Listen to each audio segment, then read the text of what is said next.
मेरे पाकिस्तान के सियासी उफुक पर गुज़िश्ता रोज़ से साबिक DG ISI रिटायर्ड जनरल फैज़ हमीद पर फर्द जुर्म आयद किए जाने की खबर छाई हुई है और ISPR की जारी जो प्रेस रिलीज़ है उसको मुख्तलिफ मायने दिए जा रहे हैं। मुक़्तदर कुव्वतों से करीब समझे जाने वाले जो सेनेटर फैसल वाडा साहब हैं, जो कभी बानी PTI से भी खासे करीब थे, उनका ये कहना है कि इन इल्ज़ामात का बोझ अकेले फैज़ हमीद ही नहीं उठाएंगे, बानी PTI भी इस ट्रायल का हिस्सा बनेंगे। अब ऐसा ही वज़ीर दिफा ख्वाजा आसिफ का भी मानना है। गुज़िश्ता रोज़ एक के प्रोग्राम में ख्वाजा आसिफ साहब का यह कहना था कि ये हतमी बात नहीं है कि फैज़ हमीद सब कुछ अकेले कर रहे थे। ये केस अपनी असल किरदार तक ज़रूर पहुँचेगा जो कि बानी PTI हैं। ख्वाजा आसिफ ने यह भी कहा कि उनकी इतला के मुताबिक फैज़ हमीद के खिलाफ फ़र्द जुर्म ठोस शवाहिद पर मबनी है और बानी PTI को नज़र आ रहा है कि फैज़ हमीद उनके खिलाफ कितने शवाहिद दे सकते हैं, इसीलिए वो अभी से इसे ज़ायल करने की पूरी कोशिशें कर रहे हैं। अच्छा, ये जो फील्ड कोर्ट मार्शल के हवाले से माहिरीन ये कह रहे हैं कि जी मिलिट्री कोर्ट में जो सिविल कोर्ट की तरह मुकदमात हैं उनको बरसों दहाइयों तक नहीं ले जाया जा सकता। 1.5 से 2 माह में फैज़ हमीद के फील्ड कोर्ट मार्शल का जो फैसला है वो हो जाएगा और इस मैकेनिज़्म को समझने वाले जो माहिरीन हैं, तज्ज़ियाकार हैं, एनालिस्ट हैं, उनका भी यही कहना है कि मिलिट्री कोर्ट्स में आम अदालतों की तरह चार्जशीट नहीं दी जाती, बाकायदा इंक्वायरी के बाद शवाहिद के साथ ही किसी पर फर्द जुर्म आयद की जाती है। अब इस सारे मामले में PTI ने हैरत अंगेज़ तौर पर फैज़ हमीद से उसी रोज़ फासला कर लिया था जब उन्हें, आपको याद होगा, तहवील में लिया गया था और पार्टी के चेयरमैन बैरिस्टर गौहर ने फर्द जुर्म आयद किए जाने के बाद भी पार्टी का वही पुराने वाला मौक़िफ़ दोहराया कि जी हमारा इस सारे मामले से कुछ लेना देना नहीं है, फ़ौज जाने और फैज़ जाने। और आज भी बैरिस्टर गौहर ने कौमी असम्बली के इजलास से खिताब में कहा कि जी अब 9 मई की जो धूल बिठा दें और इस पर कमीशन बना लें। और उन्होंने यहाँ तक कहा कि जी एहतजाज जमहूरियत का हिस्सा है और हमारे लोगों के साथ बहुत ज़्यादा ज़्यादती हुई है, उन पर गोलियाँ चलाई गईं और दुनिया में कहीं भी पुरअमन मुजाहिरीन पर गोलियाँ नहीं चलती हैं। उन्होंने एक दावा भी किया कि जी हमारे जो मुजाहिरीन हैं उनमें किसी के पास कोई असलहा नामी चीज़ नहीं थी, अगर फायरिंग हुई है तो इसकी ज़िम्मेदारी भी आयद होनी चाहिए। साथ ही इन्होंने ये भी कहा कि हमने हुकूमत से जो मुज़ाकरात हैं वो करने के लिए कमेटी इसलिए बनाई है कि जी गलतियाँ जो हैं, कोताहियाँ, उनको ठीक किया जाए, इसे हमारी कमज़ोरी ना समझें। लेकिन क्या मामला इतना ही सादा है कि यहाँ PTI एक बयान देगी और मान लिया जाएगा? 9 मई PTI के ताक़ुब में था और है, और अगर कोई सोच रहा है कि PTI फैज़ हमीद से उठाए गए फैज़ का इनकार करके बड़ी आसानी से जान छुड़ा लेगी और ISPR का एलामिया उनके लिए नहीं है, तो उसे मेरे ख्याल से ISPR का एलामिया ज़रा दोबारा पढ़ लेना चाहिए, जिसमें वाज़े लिखा गया है कि फील्ड जनरल कोर्ट मार्शल के अमल के दौरान मुल्क में इंतशार और बदअमनी से मुतालिक पुरतशद्दुद वाक़यात में लेफ्टिनेंट जनरल रिटायर्ड फैज़ हमीद के मुलव्विस होने से मुतालिक अलहदा तफ्तीश भी की जा रही है और इन पुरतशद्दुद और बदअमनी के मुतादिद वाक़यात में 9 मई से जुड़े जो वाक़यात हैं वो शामिल हैं। शायद इसी बात को समझते हुए शेर अफजल मरवत, उन्होंने ये बात एक्सेप्ट की, तस्लीम की है कि फैज़ हमीद के मामलात से हमारी जान छूटने वाली नहीं है। फैज़ हमीद के फील्ड कोर्ट मार्शल का जो ऊँट है वो किस करवट बैठेगा और ये तूफ़ान किस को ले डूबेगा, इसका इंतज़ार शायद ज़्यादा नहीं करना पड़ेगा। और ये तय है कि मुल्की सियासत में भूंचाल ज़रूर आएगा और ये भूंचाल तो फिर कुछ फासले पर है। PTI की जो सिविल नाफरमानी का तूफ़ान है वो तो बकौल PTI के बस आया ही आया। अच्छा, बानी PTI की जो हमशीरा अलीमा खान साहिब हैं वो अपने भाई PTI से मुलाकात के बाद ओवरसीज़ पाकिस्तानियों से बाकायदा अपील कर चुकी हैं कि वो पाकिस्तान भेजी जाने वाली रकूम महदूद कर दें। अब इस हवाले से बानी चेयरमैन PTI ने एक बार फिर पार्टी की आदत को शायद एतमाद में नहीं लिया और शायद ये वजह थी कि बैरिस्टर गौहर समेत जो दीगर रहनुमा हैं सिविल नाफरमानी के हवाले से पूछे जाने वाले जितने भी सवालात थे उनके को क्लियर वाज़े जवाब दे नहीं सके थे। वो अभी कह लें कि मुशावरत के अमल में ही थे कि बानी चेयरमैन PTI ने फाइनल कॉल की तरह सिविल नाफरमानी का ऐलान भी कर दिया और बानी चेयरमैन PTI के मुताबिक इस सिविल नाफरमानी को हमारे 2 मुतालिबात की मंजूरी ही टाल सकती है, एक 26 नवंबर और 9 मई के वाक़यात पर जुडिशल कमीशन का क़याम और दूसरा कैदियों की रिहाई।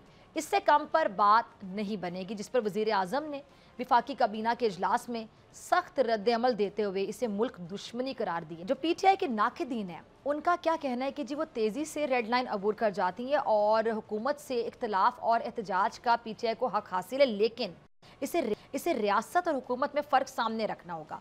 PTI के नाक़िदीन इससे पहले भी सवाल उठाते रहे हैं और जब भी मुल्क में किसी दोस्त मुल्क के सरबराह कोई आता है और PTI अपोजिशन में हो तो आपको पता है वो एहतजाज पर होती है ताकि आलमी मीडिया में हेडलाइंस बनवा सके। इन नाक़िदीन के मुताबिक मुल्क पर नादहिंदगी की तलवार लटक रही थी और PTI अमरीका और IMF के दफ्तर के सामने एहतजाजी डेरा जमाई हुई थी। अब कैसे कहा जा सकता है कि इस एहतजाज का जो हदफ है वो हुकूमत और पाकिस्तान नहीं था? सिविल नाफरमानी की कॉल, इसका हदफ भी पाकिस्तान ही है। और दिलचस्प बात यह है कि सिविल नाफरमानी की कॉल से सिर्फ एक दिन पहले ही वज़ीर आज़म ने तरसीलात ज़र में रिकॉर्ड इजाफे पर कौम को बाकायदा मुबारकबाद पेश की थी। प्राइम मिनिस्टर ऑफिस से जारी अलामिये के मुताबिक वज़ीर आज़म का कहना था कि गुज़श्ता माह नवंबर में बैरून मुल्क पाकिस्तानियों ने 2.9 अरब डॉलर की तरसीलात भेजी, जो गुज़श्ता बरस के नवंबर के मुकाबले में 29% ज्यादा है। ये बैरून मुल्क मुकीम पाकिस्तानियों के हुकूमती पॉलिसीज पर बाकायदा एतमाद का इजहार है। वज़ीर आज़म ने यह भी कहा था कि गुज़श्ता बरस के मुकाबले में रवा माली साल के पहले 5 महीने में तरसीलात ज़र 33.6% के इजाफे के साथ 14.8 अरब डॉलर तक पहुंच गई और ये तरसीलात मईशत के लिए अच्छे समरात लाएंगी। लेकिन इस ऐलान के अगले ही रोज सिविल नाफरमानी की कॉल के ऐलान ने हुकूमत के रंग में भंग डाल दिया। शौकत यूसुफजई का बयान ये सामने आता है कि 14 दिसंबर से ये उस पर अमल होगा। हुकूमत संजीदा मुज़ाकरात के लिए आगे बढ़े और हुकूमत का ऐसा कोई इरादा फिलवक्त दिखाई नहीं दे रहा। सियासी उफक पर मौजूद इन खबरों के साथ साथ एक अहम खबर PTI की जानिब से JUI को जो हैंडशेक की पेशकश की है, जिसका अभी तक उसे जवाब खैर नहीं मिला। मदारिस रजिस्ट्रेशन एक्ट पर हुकूमत से नाराज़ मौलाना फजलुर रहमान साहब का गज़ब देखकर असद कैसर समझे थे कि शायद लोहा गर्म है, चोट लगा ली जाए और JUI को साथ मिलाकर हुकूमत की ज़रा नींदें उड़ा दी जाएं। लेकिन मौलाना फजलुर रहमान साहब का जोश सिर्फ जलसों में जोश व जज्बा बढ़ाने के लिए होता है। फैसले के वक्त वो होश पर जोश को गालिब नहीं आने देते। इसीलिए PTI को इस बार भी सिर्फ आसरा ही मिला है। पार्टी रहनुमा हाफिज़ हमदुल्ला उन्होंने एक न्यूज़ प्रोग्राम में कहा है कि जिस सियासत में कोई चीज़ भी हरफ़े आखिर नहीं होती है और PTI से मिलकर तहरीक चलाने का अभी कोई फैसला नहीं हुआ। यानी JUI ने साफ इनकार किया और ना इकरार किया और PTI को आसरा.com का लिंक दे दिया। अच्छा, आज की अहम खबरों में एक खबर ऐसी भी है जिसका ताल्लुक सियासत से और ना मईशत से। अवामी आरा उस पर मुश्तमिल कह दें कि एक सर्वे में बताया गया कि जी रवां बरस पाकिस्तान के हवाले से ज़्यादा पुरउम्मीद हुए हैं। मीडिया ने रिपोर्ट होने वाले सर्वे के मुताबिक सितंबर 2023 के मुकाबले में आज मुल्क को ज़्यादा मजबूत समझने वाले पाकिस्तानियों की तादाद में 4 गुना इजाफा हुआ है, जबकि कमज़ोर समझने वाले अफराद की तादाद तेज़ी से कम होकर 9% पर आ गई है।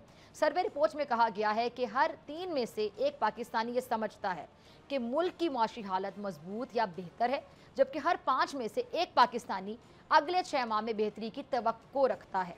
रिपोर्ट में यह भी कहा गया है कि मुतवसत और कम आमदनी वाले जो तबकात हैं अमीरों के मुकाबले में ज़्यादा पुरुमीद हैं। अच्छा, अब कुछ बात कर लेते हैं दुनिया के मजलूम तरीन इलाके गज़ा की, जहाँ इसराइल की जो वहशत है, फ़िरौनियत है, हैवानियत है वो जारी है। तुर्क न्यूज़ एजेंसी अनादोलो के मुताबिक गज़ा में शोहदा की तादाद 44,786 तक पहुँच गई है और ज़ख्मियों की तादाद भी 1,06,000 से तजावुज़ करके ज़्यादा है।